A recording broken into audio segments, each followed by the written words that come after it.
प्रणाम, नमस्कार। बहुत स्वागत है आपका उस कार्यक्रम में जिसका नाम है हे प्रभु आनंद दाता, और इसकी विशेष प्रस्तुति में हम आपका स्वागत करते हैं और एक और नया एपिसोड आप इस कार्यक्रम का देख रहे हैं। जीवन में हाँ कहना या ना कहना दोनों का बड़ा महत्व है। हालांकि हाँ कहने वालों की संख्या अधिक मानी जाती है और उसके पीछे एक पॉपुलर प्रचलित सोच ये है कि हाँ कहने में ज़्यादा कुछ जाता नहीं। किसी की भी गलत बात भी है तो हाँ हुजूर सही है साहब, बादशाह, अरे आधा वर्ष आप कभी गलत बोलते हैं क्या। इसमें दोनों भाव रहते हैं। अगर वो व्यक्ति बहुत बड़ा है, बॉस है और बड़ा है, बादशाह है, तो आप हाँ में हाँ मिलाते हैं। और कई बार मजाक के लिए भी आप किसी को, आप जब कहते हैं कि इसको सच्चाई पता ना चले, या दूसरे शब्दों में कहें तो उसे मूर्ख बनाने के लिए भी आप कहते हैं वाह वाह वाह, अरे साहब बात तो आपने बड़ी बेमिसाल कही है। ना एक ऐसा शब्द है जो बहुत कम बोला जाता है। किसी से पैसे भी मांगिए तो वो सीधे तौर पर ये कहेगा क्यों दूं, अरे मैं नहीं दूंगा भैया, मुझे आप पे भरोसा नहीं है, आप लौटा पाओगे कि नहीं। अरे भाई साहब मैं तो दे देता, अभी मौसा जी को 50,000, 1 लाख, 2 लाख ट्रांसफ़र किए। ये सबसे पॉपुलर तरीका माना जाता है कि इसमें सीधा ना नहीं है।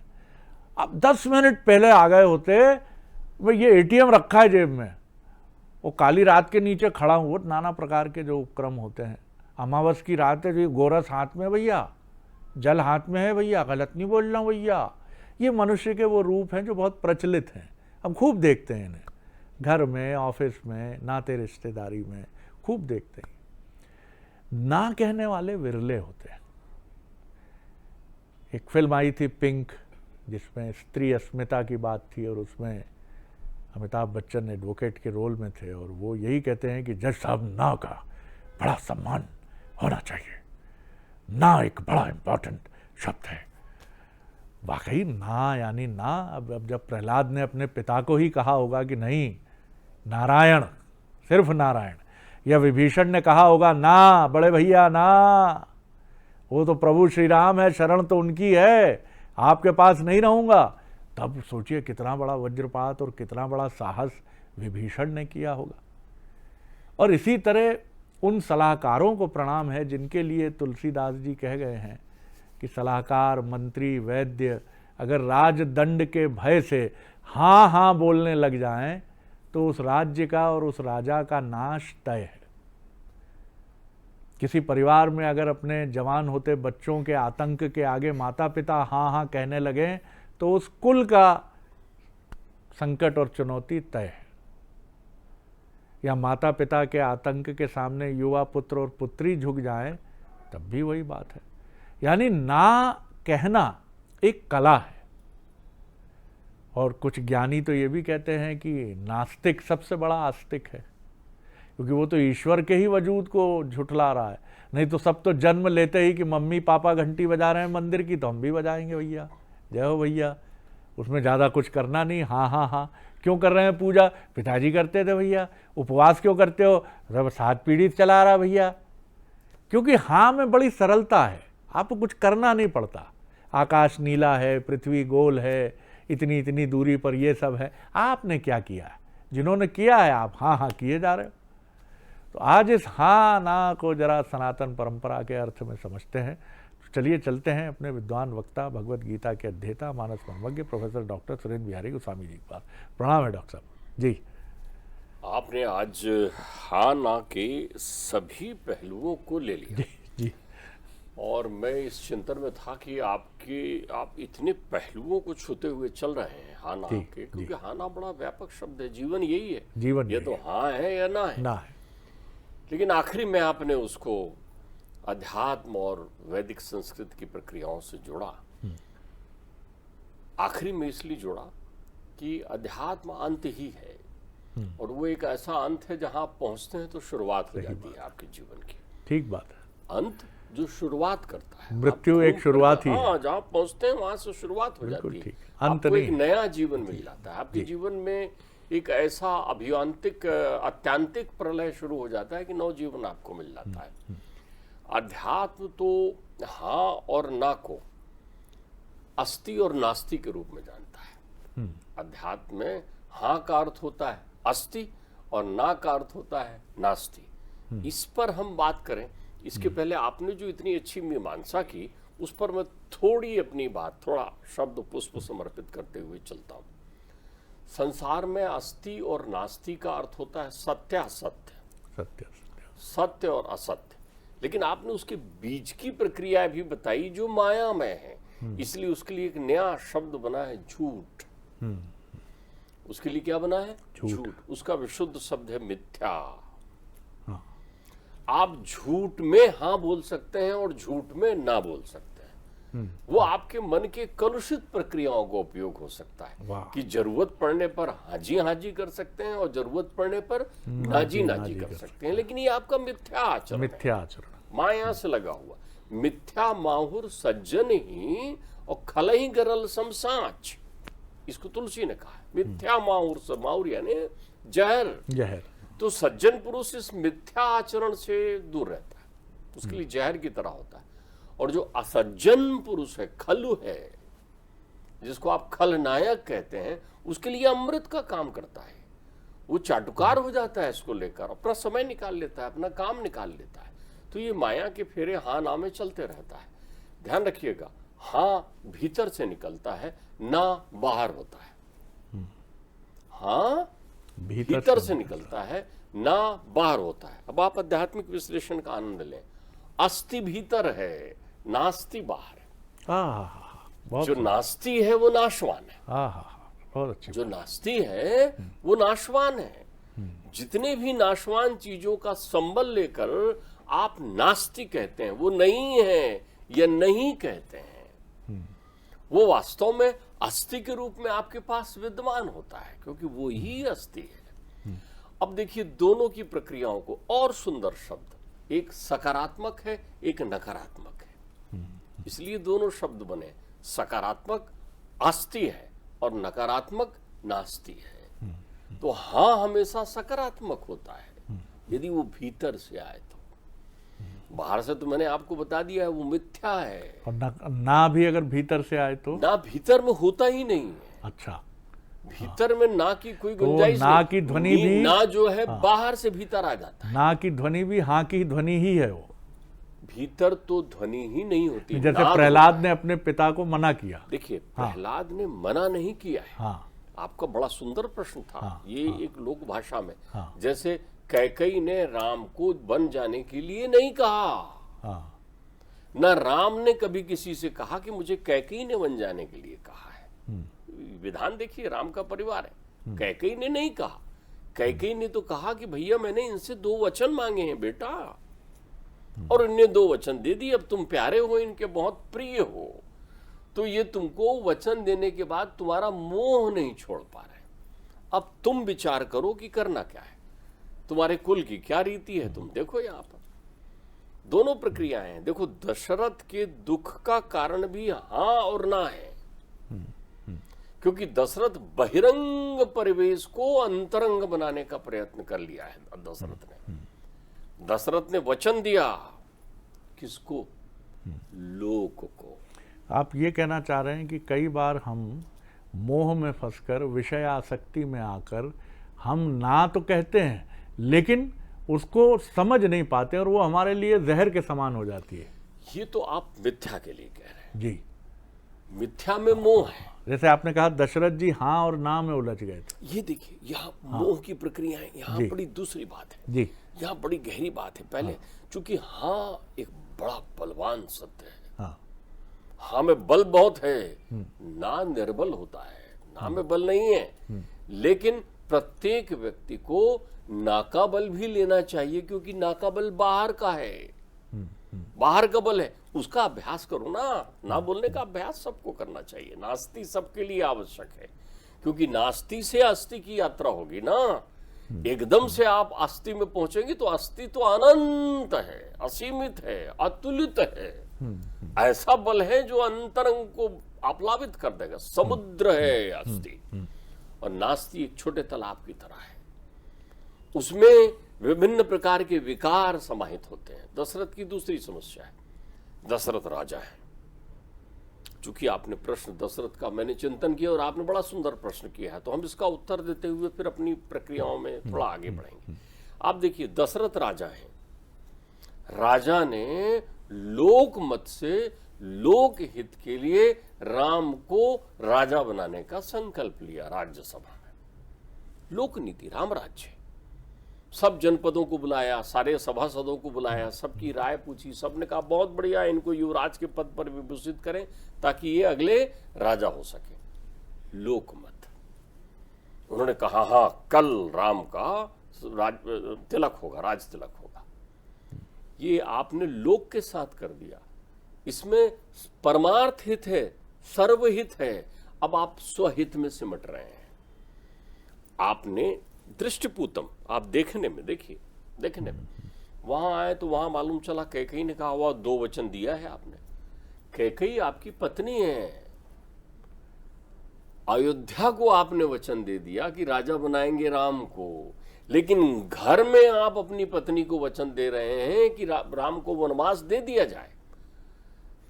वरदान दिया हुआ है ना आपने। तो यहां पर दशरथ की समस्या ये है कि मैं अवध से कैसे बात करूं कि जो तुमको वचन दिया एक राजा के रूप में वो मैं पूरा नहीं कर रहा हूं। अब यह अंतर्द्वंद देखिए, गुरु इसको कहते हैं, गुरु निर्दोष प्रमाणित करते हैं। गुरु कहते हैं दशरथ तुम जब राजा थे, अभी भी राजा हो, लेकिन एक राजा के रूप में युद्ध करने गए थे तो अवध युद्ध कर रहा था ना, अयोध्या। तो ये रानी ने राजा की रक्षा की है ना, यानी अवध की रक्षा की है। तो ऋणी तो इनका अवध भी है ना। तो 2 वचन तुमने थोड़ी दिए, राजा ने दिए। युद्ध में तुम्हारा पहिया निकल जाता तो तुम पराजित होते, तुम पराजित होते तो अवध पराजित होता।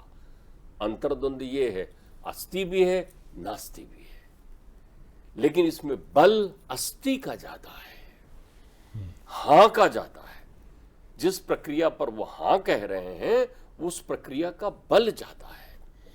अब हम आते हैं अपनी प्रक्रियाओं में। व्यक्ति सकारात्मक तुरंत नहीं होता।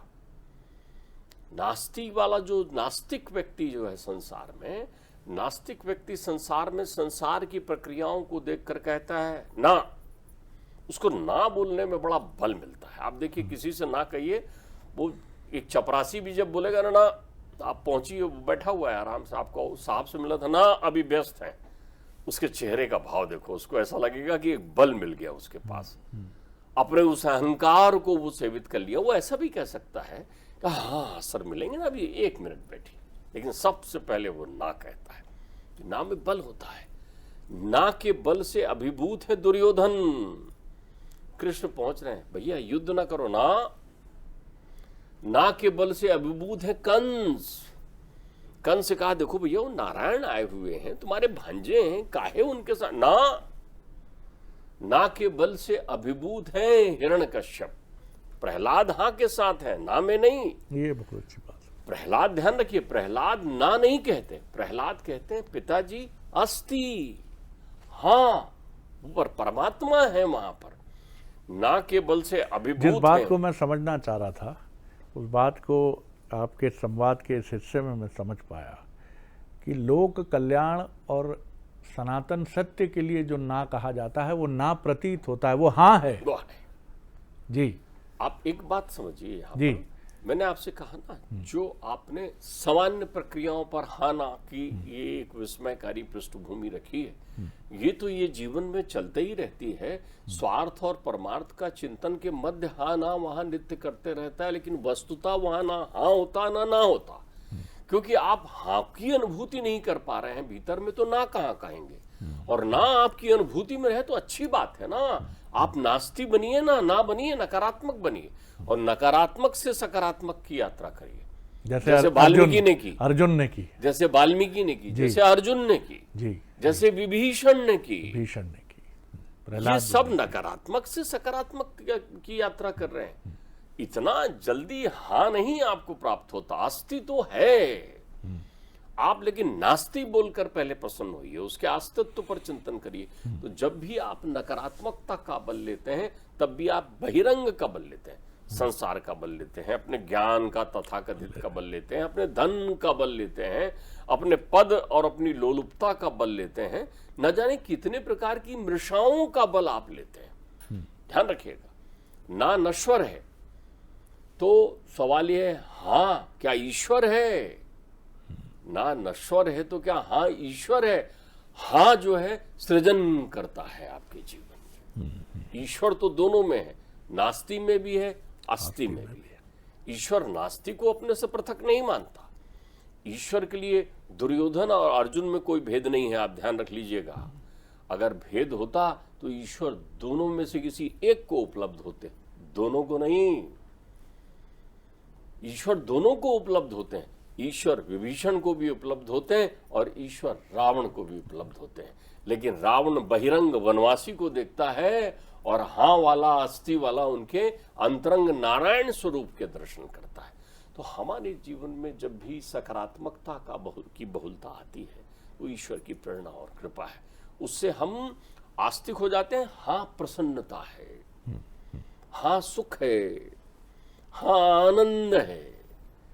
इसका आपके कर्तव्य बोध से संबंध नहीं है, इसका आपकी अनुभूति से संबंध है। आप ये कदाचित अर्थ नहीं लगाना, वो आपने बहुत अच्छा विवेचन कर दिया है कि कोई आदमी गलत कहे और आप उससे कहो हाँ मैं तो हाँ के पक्ष वाला हूं साहब, हर चीज में मुझे पॉजिटिव रहना है।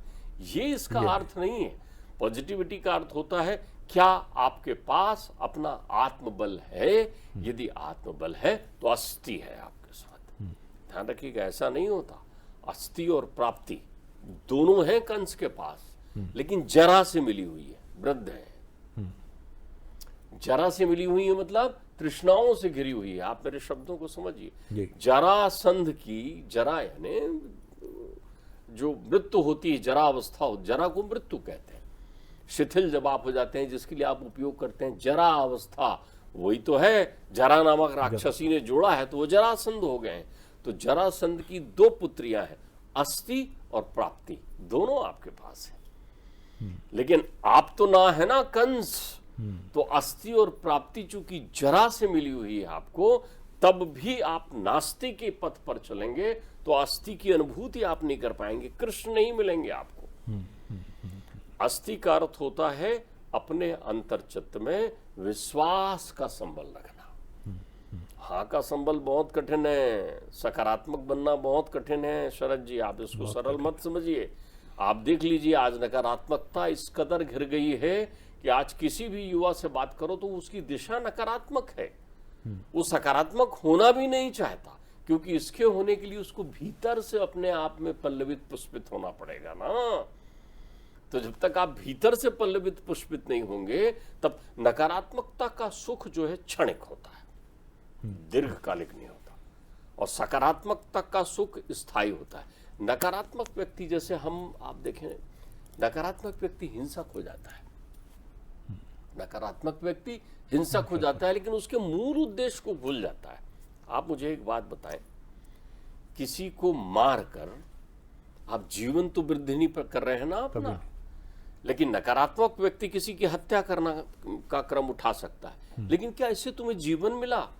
किसी के घर जला देने से क्या तुम्हारे घर डबल मंजिल का हो गया? क्या दूसरी मंजिल बन गई क्या? नहीं ना। तो नकारात्मक व्यक्ति वो प्रतिकूलता करता है जिससे उसके अंतर्चित्त में विषयों का घनत्व बढ़ता है, बहिरंग में। तो आज संसार बहिरंग की माया में नास्ति नास्ति पुकार रहा है। तो नास्ति नास्ति की संख्या जिनकी बढ़ रही है, कोई बुराई नहीं है, ध्यान रखिएगा। क्योंकि यही नास्ति ना अस्थि में ना तिरोहित हो जाने वाला है, ना ही नासवान है, ना अस्थि। तो फिर क्या होगा? ना नासवान हो जाएगा, तो अस्थि ही शेष रहेगा आपके पास। बिल्कुल। तो जीवन में यदि आपके हाँ है तो आप सकारात्मक हैं, फिर आपके जीवन में सब कुछ सुचारू रूप से चलेगा। सरगम का संगीत अस्थि है, ध्यान रखिएगा। जीवन में आनंद अस्थि है, जीवन में मुस्कुराहट अस्थि है, जीवन में प्रसन्नता अस्थि है। जीवन का धन वैभव अगर वो अतिरेक पर नहीं है तो अस्थि ही अस्थि है, उसमें विनम्रता है। हाँ विनम्रता है, ना अभिमान है। तो वो आप आध्यात्मिक अर्थों को समझिए। लेकिन आपने जिन विषयों पर चिंतन किया वो भी हमारी चिंता का विषय है। हमारी चिंता का विषय इसलिए है क्योंकि हम मिथ्या आचरण करने के कारण मिथ्या व्यवहार भी करने लगे हैं। बनावटी हो जाना नास्तिक की छाया है।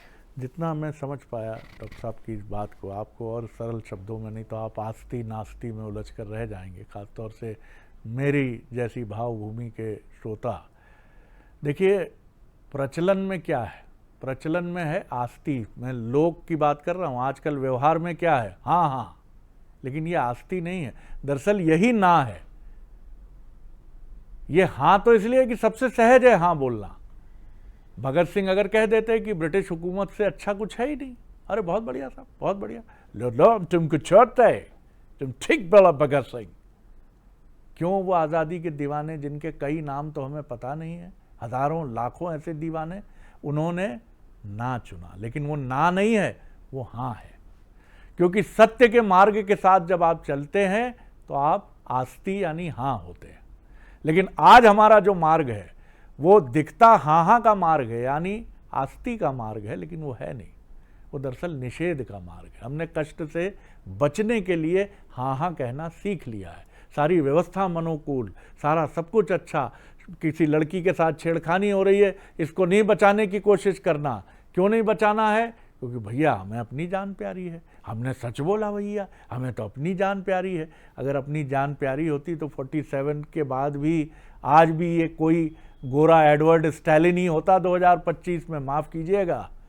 और यही लिखा रहता भोपाल की कुछ गलियों पर भी कि dogs and Indians are not allowed. वो लोग थे जिन्होंने 47 के पहले तय कर रखा था, उन्होंने कहा ना, दरअसल वो हाँ था।